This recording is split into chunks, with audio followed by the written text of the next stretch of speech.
भोजली बहुत थे, सब त्योहार मनाथे सुंदर ओमे का कथे गहूं है जवार है ते करो मनहा टुकनी ला लेथे बांस के अब बांस के टुकनी में सुंदर माटी डालथे कुम्हार घल्ले माटी लाथे और भोजली ला सुंदर वहाँ फिलो के रखथे 5 प्रकार के ओमे ला डालथे बीज ला डालथे और वो है तन जवारन घलो काम आथे और यहू में काम आथे का नाम भोजली का बास बेटी माई मन है शादीशुदा मन और कुंवारी लड़की मन है तन भोजली ला सुंदर वहाँ जगह थे फिरो थे 8 दिन ले ओकर बाद में सुंदर होकर गाना बजना सेवा गीत जस गीत जैसे भी मनाथे तैसे भी मनाथे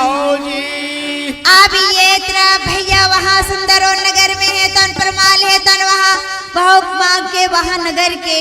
राजा है मोहबा के राजा प्रमाण सिंह अच्छा अब ओकर दुश्मन के नाम रहे पृथ्वीराज चौहान हाँ जी ये तरह भैया आल्हा उद्दल मनहा एक रज परिवार है जब छोटे छोटे रही से आल्हा उद्दल मनहा तर परमाल सिंह है तो अपन नगर में बला के सुंदर प्रेम के साथ में ओकर मन के पालन पोषण करे भाई सुन संगवारी काला बताओ कहला के मैं कथा सुनाऊं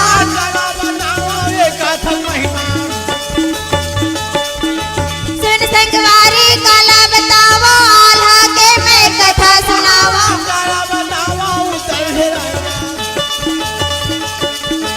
ध्यान लगा के सुन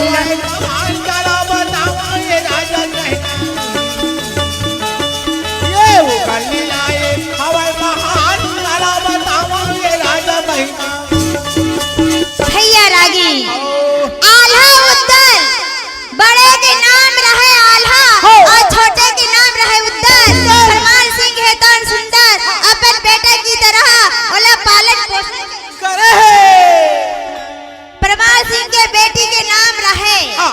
चंद्रवली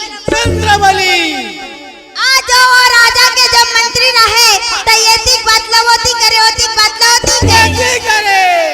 ऐसे ऐसे करके आल्हा उद्दल वहाँ से निकला दी और जब निकला दी तो आल्हा उद्दल मनहेतन वहाँ दूसरा नगर में जाके बसेरा कर ली और वहाँ सुंदर प्रेम से हावी अभी ये तरह भैया आल्हा उद्दल मनहेतन दूसरा नगर में रही से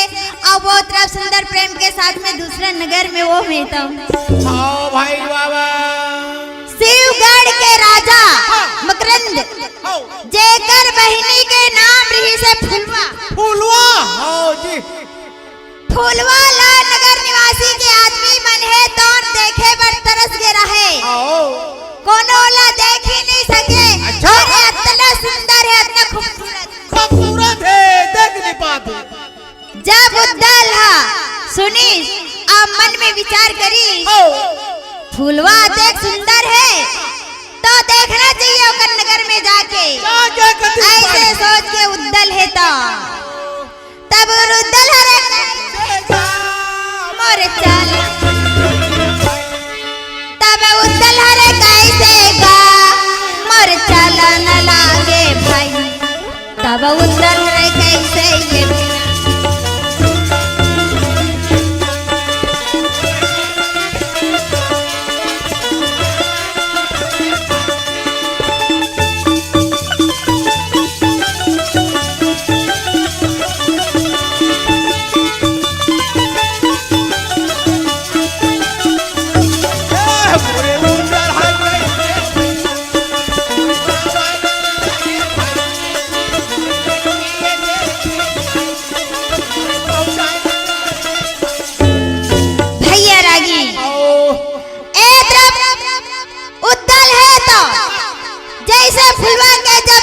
तो नगर में जाके देखना चाहिए अभी में आल्हा उद्दल मन है तो 52 लड़ाई लड़े है 17 बैल पृथ्वीराज सिंह चौहान हरवा है ते करोला दुश्मनी है परमार सिंह से तो ये है तो वहाँ जाके तो सुंदर जब वो राजकुमारी ला देखी इस नगर में, जब वो है तो निकले रही से आज जैसे देखी तो उद्दल है तो मोहागे हाँ भाई, प्रेम से बड़े का चीज है नहीं। हाँ। आज जैसे देखी सुंदर है तो मन में विचार करी आप मैं यहाँ मिलो तो मिले कैसे और बात करो तो करो कैसे करो, मिला तुझे मोला मौका। अब ये तेरा भैया सुंदर वहाँ महारानी के सुंदर फुलवा के नौकरानी ने तो रोज रोज के हाल न बनाए, आओ जी, रोज रोज के हाल न लेगत रही। हाँ। एक दिन देखा देखा दुद्दल है तो देख के कहे सुन आज के हाल लते मत ले, आज मैं हार बना, मैं हार बनाऊं करबर में ले घूम। उद्दल है तो फूल लटोरी आ सुंदर हार लबने, अब हार लबना के सुंदर प्रेम से दे के कहे एला फूलवा ल देवे हार ला। ये हाल ला में देखो। और नौकरानी ने तो सुंदर प्रेम के साथ में वहां जाके भैया फूलवा ल देवत था। हाँ भाई बाबा, सिया रामा सिया रामा सिया रामा सिया रामा सिया रामा फुलवा कर कैसे जवन लागे भाई,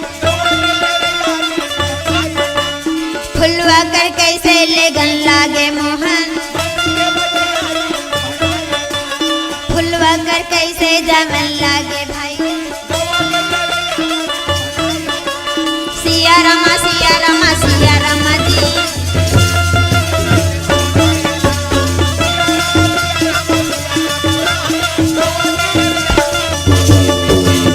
भैया रागी और नौकरानी है तो सुंदर हाल ल धर के जब फुलवा के पास में पहुंची, आज जब फुलवा ल दी, फुलवा है तो नो हार ल देखती कहे दासी आज के हार ल तो दे नहीं बना। हाँ भाई, तैसे मोला लगा थे हाँ। हाँ बनाए बर तो मैं नहीं बना हूँ, दूसरा बना है। कौन बना है? ओ उद्दल है ना हमन नगर में आ है, अच्छा। तभी हाँ एला तौर पर बना के दे है। जैसे हार ल देखी सब पहनी तो फूलवा है तन घोलो नो हागी वहाँ गए हाल ला देख के। है नहीं। आओ जी, एतरा भैया फुलवा है तन वहाँ दासी ल कहे दासी में हाँ उद्दल से मिलूं कहा था मैं हाँ। आओ भाई बाबा, अरे ओकर से मैं बात आओ जी, जैसे बात ले सुनी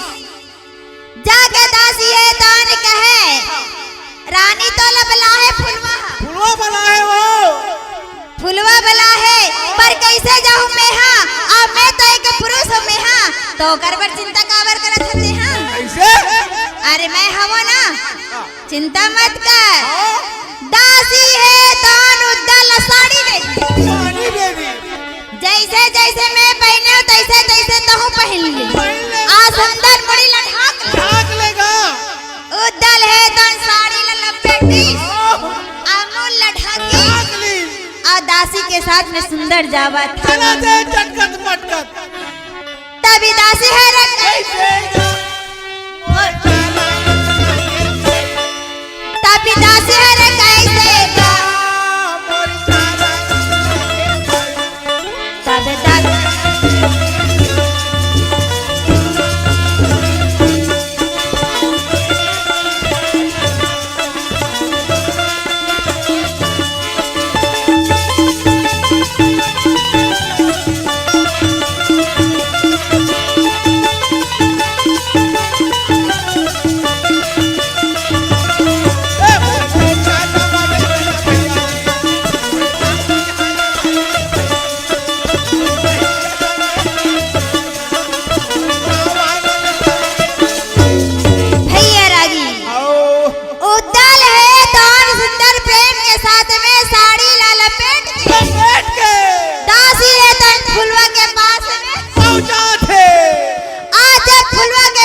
पहुंची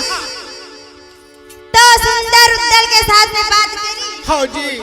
आ सुंदर दोनों वहाँ प्रेम से रहे लगी। लगी से अपना पर पता पूछा थे का। अभी ये तेरा भैया सुंदर प्रेम के साथ में होकर भाई है फुलवा के तन राजा है तन अपन बहिनी लहार साथ फूल के तराजू में तौले बोला रोज के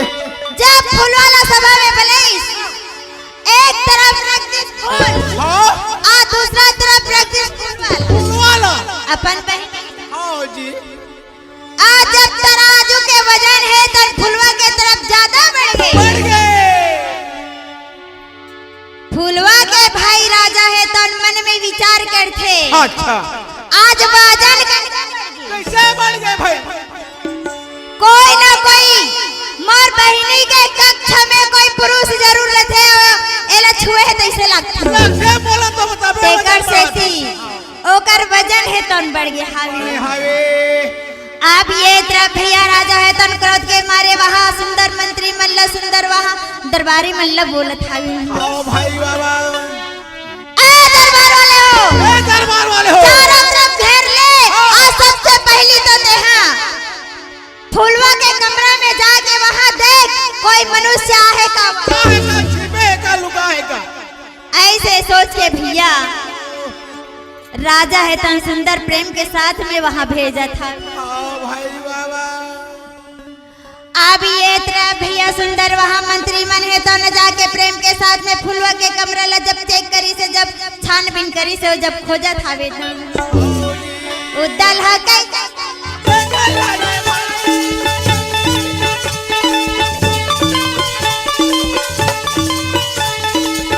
उदल हा कैसे बोला उदल हा कैसे बोला देखे ये देखा ना लागे ना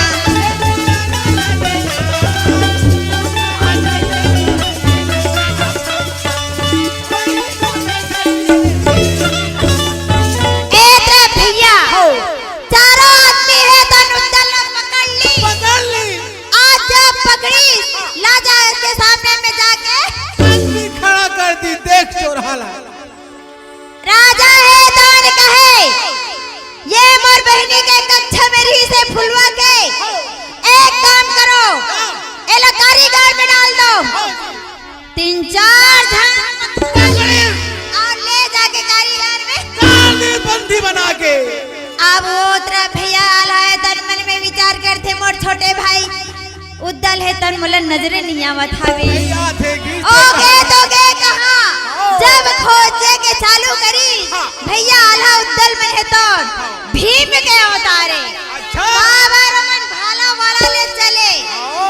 भाला लेके बाण लेके ओकर सामने कड़ैया बड़े बड़े राजा महाराजा मन है तो कईयो बार ले हार जाए जैसे पता चली शिवगढ़ के राजा है तो उद्दल बंदी बना के रखे आला के नेत्र लाल हो गए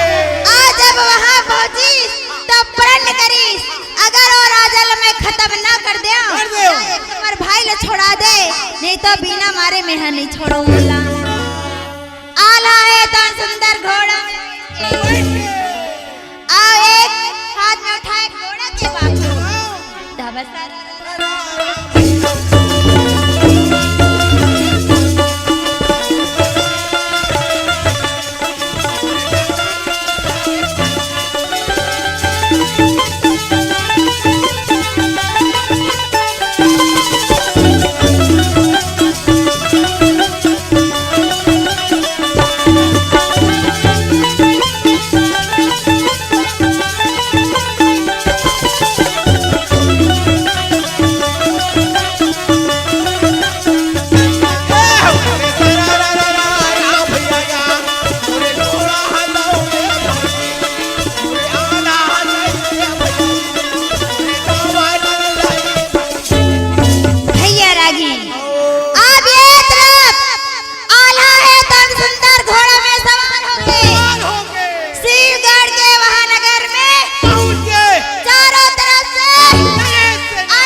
कौन करे है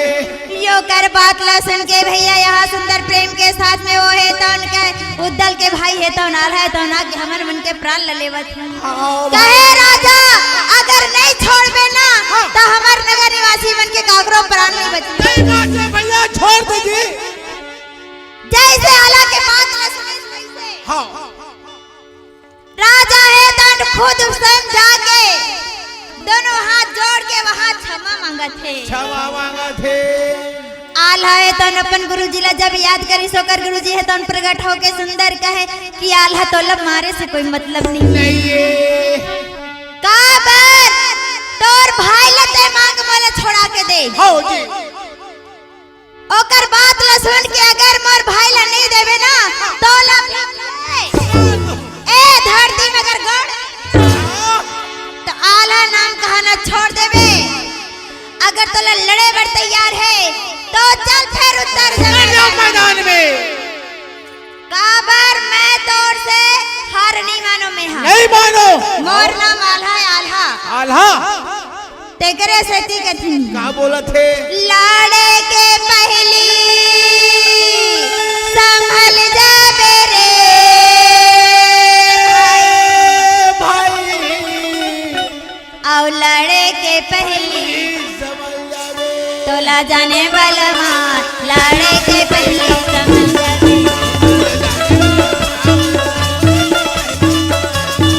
तोला जाने वाला मां पहली समझ जाबे रे भाई लाड़े के पहली तोला जाने वाला मां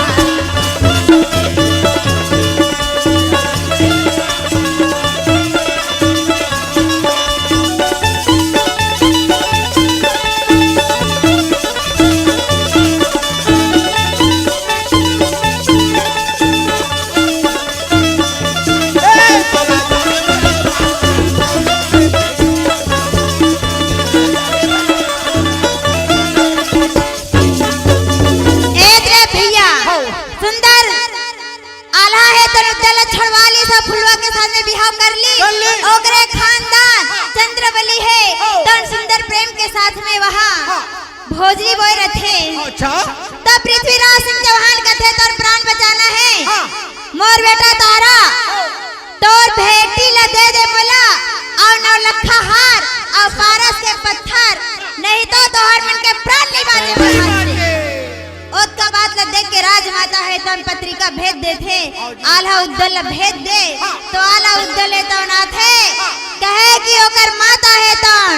तोर भोजली के काम है नहीं रुके ओ देवी विसर्जन होही ऐसे बोल के भैया जब आल्हा उद्दल है तन ओकर नगर में मोहब्बत में आ सुंदर वहाँ चंद्रवली है तो प्रेम के साथ में भोजली ला सुंदर वो है तो अपन संगी संगवारी मन के साथ में सुंदर वहाँ ठंडा करे बढ़ जावा आ ये नहान पृथ्वी राज सिंह चौहान है तो जब आला उद्दल के नाम ला सुनी ओकर से थर थर कांपी बाबा लड़े है तो इसमें कोई लड़ाई नहीं लड़े है जैसे ओकर बंदी बना के रखे पृथ्वी श्री राज सिंह चौहान आला उद्दल के देखे वो है तो थर थर कांपे लगी राजकुमारी अपन संगी संगवारी काबर आदिवासी मनहा वर्मा जात के मनहा हमर छत्तीसगढ़ में सबे भोजली ला सबो धन बोथे और जैसे जैसे परब बाथे ऐसे ऐसे मनाथे देवी गंगा लहरा तू रंगा देवी गंगा देवी गंगा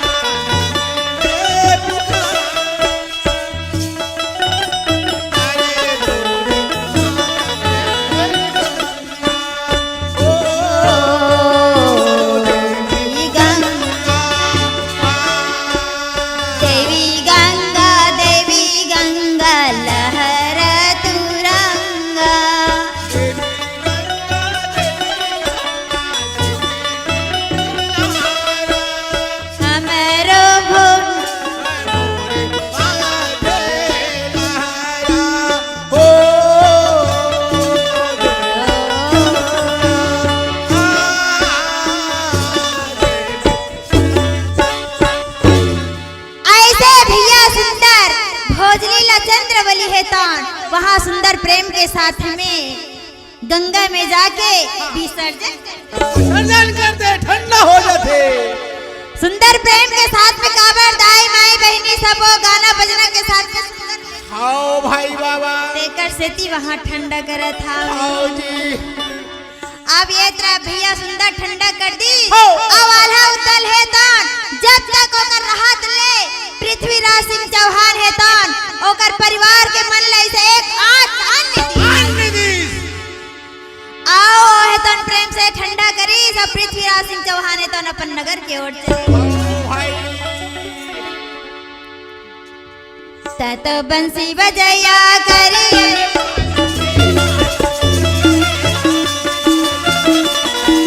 बंसी बजैया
भरे सभादर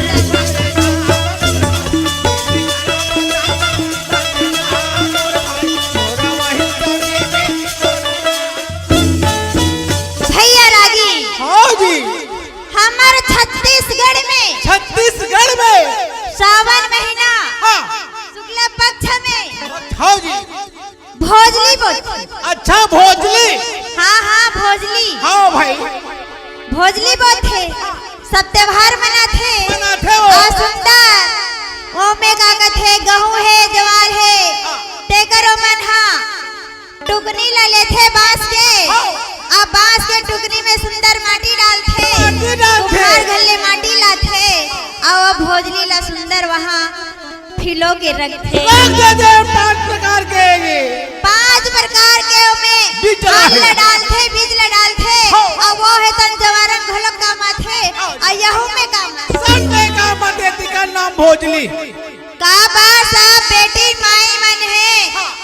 शादीशुदा मन और कुंवारी लड़की मन है तन भोजली ला सुंदर वहाँ जगह थे फिरो थे 8 दिन ले ओकर बाद में सुंदर होकर गाना बजना सेवा गीत जस गीत जैसे भी मनाथे तैसे भी मनाथे।